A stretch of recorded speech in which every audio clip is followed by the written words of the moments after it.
What's going on, everyone? Scott here. Welcome back to the channel. So Michigan State football kicks off the 2025 football season with a 23-6 win over the Western Michigan Broncos in a game that kind of mixed feelings about. If you caught me right after the first half ended, I would say things could not have gone better. After the second half, though, the offense especially left a lot to be desired. Special teams, some things as well. Kind of half of special teams, but yeah, for the most part, solid, but definitely some stuff to be desired. But we're going to talk about it here. But before we do jump in, if you could, just hit that like and subscribe button down there. A little more Michigan State football content on the channel as we move throughout the season. We'll have previews, recaps for every single game, so make sure to subscribe so you don't miss a video.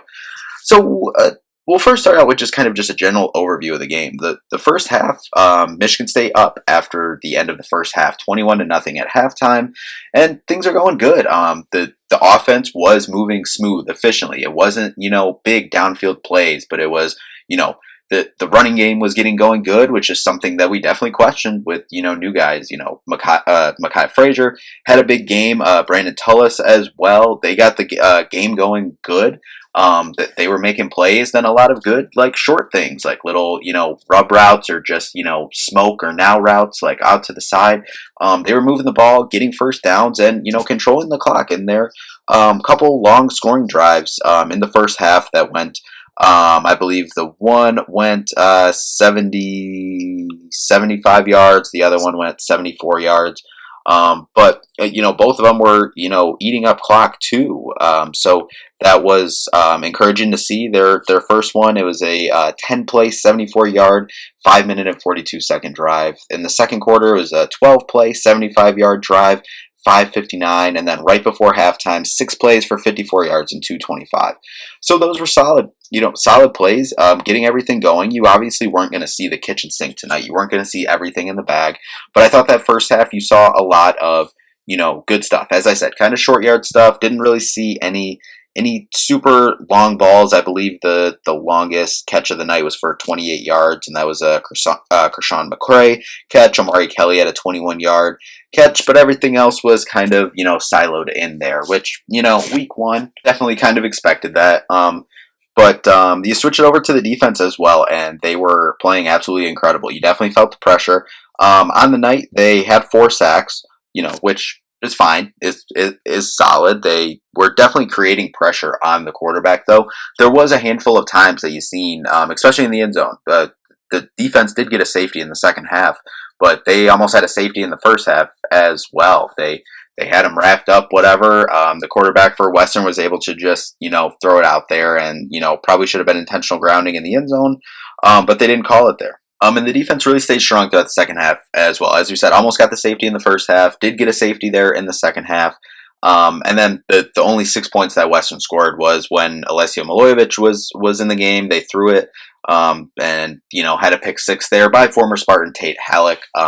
But that kind of just the overview of everything. I thought Aiden Childs, played really well. We'll get into some box score stuff here, but Aiden Childs on the night, numbers thought were really good. The yards won't pop off the screen or the touchdowns, but 17 for 23, 155 yards, a touchdown, no interceptions. He did have 2 fumbles. He lost one of them. The fumbles weren't really on him.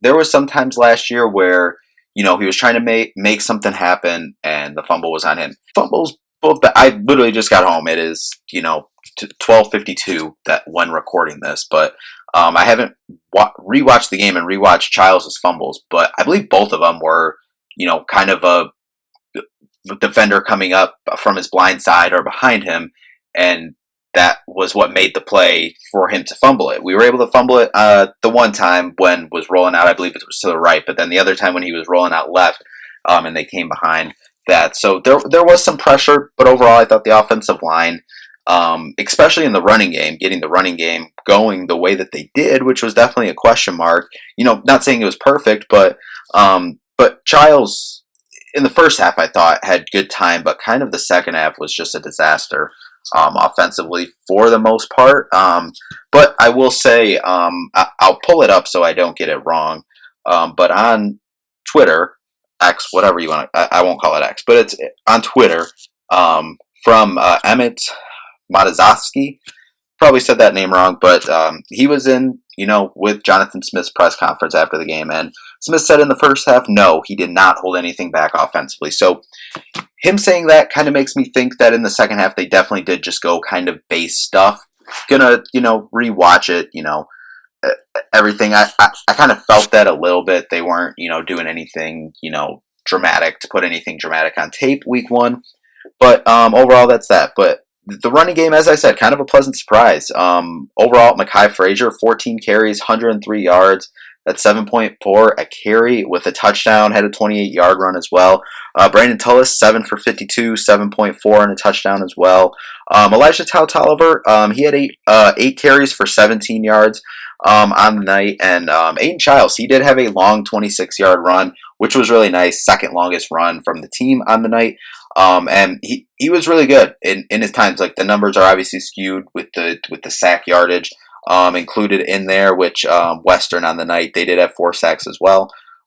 So the numbers are kind of skewed there, but he was making stuff happen with his, feet when he had to. And I enjoyed how he was doing that, whereas last year maybe he was trying to do that. He would sneak off and run a few times, but then sometimes he would just, try to fit a ball into a window, and didn't happen. And, I know this is kind of all over the place right now, but Childs too, he had a couple throws, like I said, wasn't perfect, but I mean, for a while, I think, did he start, I think maybe 9 for 10 or something? It was very efficient in the first half, but he missed, 1 or 2 balls. I think one was on him, one of them I don't think was. He had, I believe it was Brandon Tullis going up the left side of the field, and it was kind of a play that was kind of broken down. He was kind of scrambling in the pocket, then he goes, and Tullis was kind of just going on a wheel route. He put it up there, and just wasn't there. And then another one where he had to kind of scramble around, get out to the right side. This one, and then he had Sean McCray on a crosser and kind of up once the play kind of broke down, and he just put a little too much on that. But definitely encouraging for that. The receiving rise, Omari Kelly, you see why he's all we've been hearing about. Spring ball, summer, fall camp as well. 7 catches, 75 yards. Nick Marsh, 5 for 32 and the touchdown. Couple nice grabs on the night for him. Krishan McCray had the 1 for 28 yards. Michael Masunis, his 2 catches for 22 yards. Both of them I believe both of them were on play action, rolling out to the right. He was able to get it. Second one, he was able to level a guy, get through contact, and get a couple yards after that as well. That was encouraging. On defense, as I said, was impressed with them all night. Jordan Hall, definitely the star of the night on defense. You definitely felt him. 8 total tackles, had a sack, 2.5 tackles for loss. But the tackles for loss were up there. Jalen Thompson, 1.5 tackles for loss, and a handful of guys at a half as well.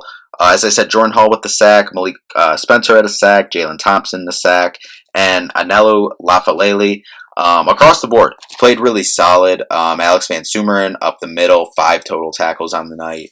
Malik Spencer, Wayne Matthews. Wayne Matthews had the interception as well. So overall solid from the defensive side. Excited to watch that tape back. The special teams, we'll start out with the good.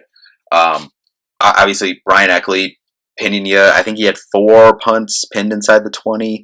Possibly, 4 inside the 20. He only had the 1 touchback as well, along with 59, averaging 51.3. And then also more of the good. I thought the coverage was solid, and specifically Caleb Gash. The first 2 kickoffs of the game, he got down there and he made an incredible tackle on the returner there. Question marks obviously is the kicking with the injuries there. Blake Sislow didn't attempt a field goal. Michigan State only attempted 1 field goal on the night. He was 3 for 3 on the extra points. Had Ryan Eckley try, I believe it was like about a 44, 47, somewhere in there, yard field goal, and they tried Ryan Eckley to do it. Didn't go well because he's your punter, but I mean, trying it. But I just don't understand why. Like, I understand that Blake Sislow seems like your 3rd string, kicker from what it sounds like. So why not just in that situation? Why not just either just go for it? I think there was like 4 seconds left in the half, so just go for it. Just throw it up to the end zone. You have Nick Marsh, Omari Kelly, you have guys, Evan Boyd, a long, lengthy guy. Just throw it up to the end zone at that point, or just have Blake hit it. You haven't taken your extra points. Obviously, that's a lot longer than an extra point, but just didn't really get that part. But overall, definitely some things had to improve on. Want to watch the tape because it seemed like Aiden was getting a lot of pressure from the left side of the offensive line. So definitely need to watch that back. But yeah, I'm excited. I'm excited for next week. I definitely feel a lot better than I felt at this time last year after the first game because I feel like everything that went wrong tonight. There wasn't as much that went wrong tonight, but there definitely is a handful of stuff that did not go as you wanted to tonight. But I feel like this stuff that went wrong is easily correctable. Whereas some of the stuff last year we saw throughout the year. Some of this stuff I believe can be corrected with, some changes here. And I think we'll see more next week against Boston College. So anyway, that'll do it for this one. Solid win for Michigan State. What a way to start the year. Hey, starting the year 1-0. That's all that matters at the end of the day. Second half wasn't pretty, but the first half, absolutely loved it. Stadium experience, love the fireworks, absolutely love it. New intros, other new stuff, smoke around the field, thought it was really good. Didn't get any Little Caesars or Auntie Anne's because the Auntie Anne's line was insane. All the concession lines were insane, which if you were in Spartan Stadium or you've been on Twitter and seen other people complain about it, the lines were insane. But so hopefully next week they have a little more. When I was in line for a Little Caesars, hot and ready pizza, like slice, whatever, they said they sold out like instantly. So the demand is definitely there. So I hope they up the pizza concession quantity next week before the Boston College game and definitely adjust because that line was going in the bathroom over by section 30 where we are. But overall, really good game one, good atmosphere. Crowd showed up, student section showed up over there. Overall, good day. Still quite a bit of stuff to work on as we go into next week and definitely over the next couple weeks before we get into Big Ten play as well. But hey, this is just game one. A lot of stuff to look at and improve on moving forward, but a lot of stuff to be excited about as well. So anyway, that'll do it for this one. Thank you all so much for watching. We'll see you in the next one. Peace out.